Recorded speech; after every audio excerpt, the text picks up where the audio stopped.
Salam jemaat terkasih, salam sejahtera bagi kita semua. Jumpa lagi dalam acara Light of Revival, renungan firman Tuhan yang akan memberkati kita di sepanjang hari ini. Mari kita membaca firman Tuhan di dalam Kisah Para Rasul pasal 27 ayat yang ke-21 dan 22. Demikian bunyi firman Tuhan. Dan karena mereka beberapa lamanya tidak makan, berdirilah Paulus di tengah-tengah mereka dan berkata, "Saudara-saudara, jika sekiranya nasihatku dituruti, supaya kita jangan berlayar dari Kreta, kita pasti terpelihara dari kesukaran dan kerugian ini. Tetapi sekarang, juga dalam kesukaran ini, aku menasihatkan kamu, supaya kamu tetap bertabah hati, sebab tidak seorang pun di antara kamu yang akan binasa, kecuali kapal ini." Menjadi berkat di tengah badai. Saudara yang terkasih, kisah dari bacaan kita adalah perjalanan Paulus ke kota Roma pada saat itu karena Paulus akan bertemu dengan kaisar. Dan Paulus mengikuti pelayaran laut bersama kapal. Dalam pelayaran itu, mereka menghadapi angin badai yang luar biasa. Mereka diombang-ambingkan oleh badai itu sekitar belasan hari. Kemudian Paulus berdiri di tengah-tengah mereka. Paulus memberi nasihat serta penguatan kepada mereka. Sebagaimana di bagian terakhir daripada ayat kita 22 ini dikatakan bahwa tidak seorang pun di antara kamu akan binasa kecuali kapal ini. Semua mereka yang di atas kapal mengikuti apa yang dikatakan oleh Paulus. Pada akhirnya mereka menemukan pulau dan mereka selamat dari badai itu dan mereka tidak tenggelam dengan kapal.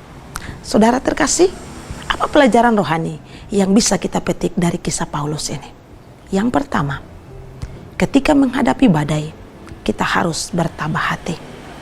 Hal ini juga dikatakan dengan jelas oleh Paulus kepada penumpang kapal saat itu. Di bagian ayat 22 dikatakan di sana, "Aku menasihatkan kamu supaya kamu tetap bertabah hati."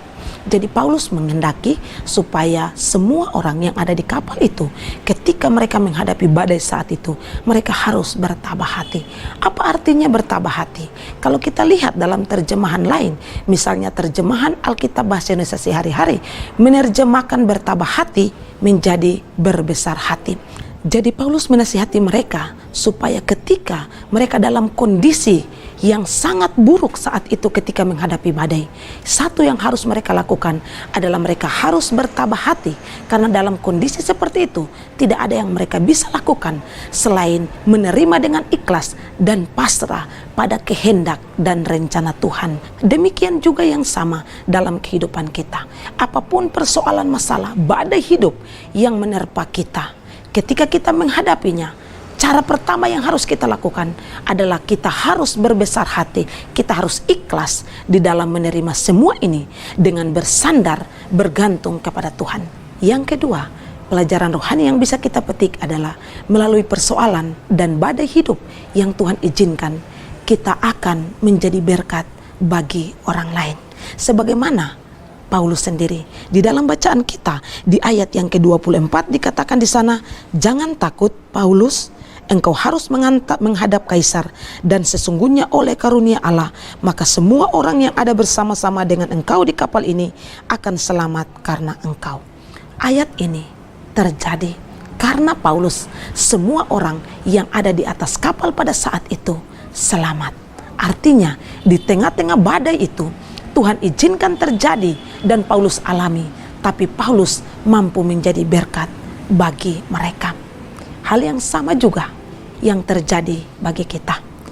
Mungkin seluruh Indonesia tahu kondisi yang sementara terjadi di NTT berapa waktu ini, di mana NTT dilanda badai seroja yang luar biasa, memporak-porandakan NTT.